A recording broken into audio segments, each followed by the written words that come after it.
What is the difference when you talk about this between a bad day for a parent versus a parent that this study and other studies would consider to be abusive?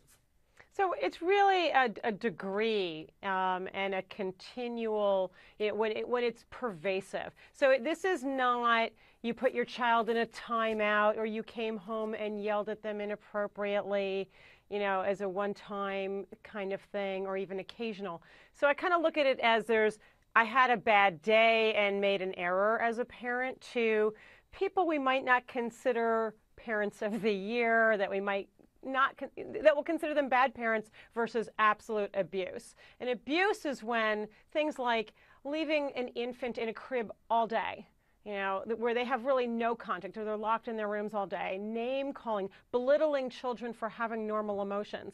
So, for example, if I come home and it's sometimes appropriate to yell at a child. Like if my son does not walk the dog and I come home and the dog has had an accident, that's not what we're talking about.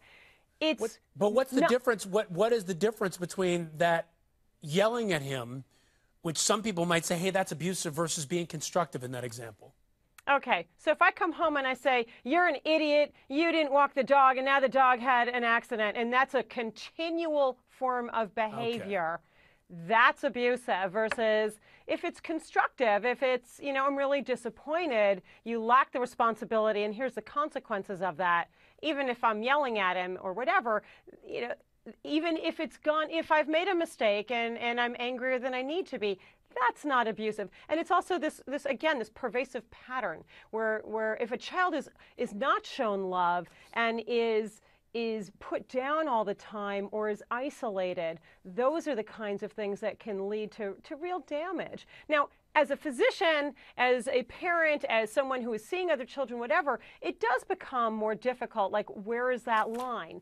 And so again, what you want to look for, is there a pattern where this is always going on? Mm-hmm. Let me show you some of those quotes. I'm sorry, Kathleen. I just want to jump in for our viewers so they could see an example of these different types of constructive versus abusive. Let's put that up, producers, if we can, that graphic for us. There you go. You're an idiot. You forgot to walk the dog, versus the other one, just so people see this. You forgot to walk the dog. That's showing me you're not responsible. Here's the thing, though, Kathleen, and I'm glad we could put that up.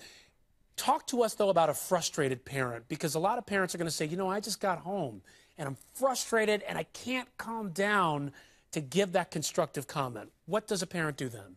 Okay, so if you feel like you're going to just totally lose it, give yourself a timeout. Say, you know what, I can't talk to you right now, and remove yourself from the situation. Go into another room, shut the door and say, I'll be with you in a few. If this is something that as a parent, what I think the study really, the big message from this is, if as an adult you have anger issues or you had this kind of parenting where you're not fully in control of your emotions, please seek help.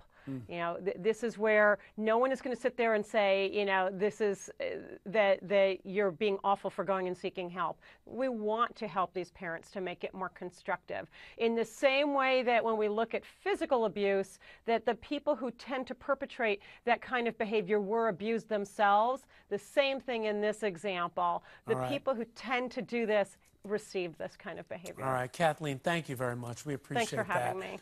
Good advice.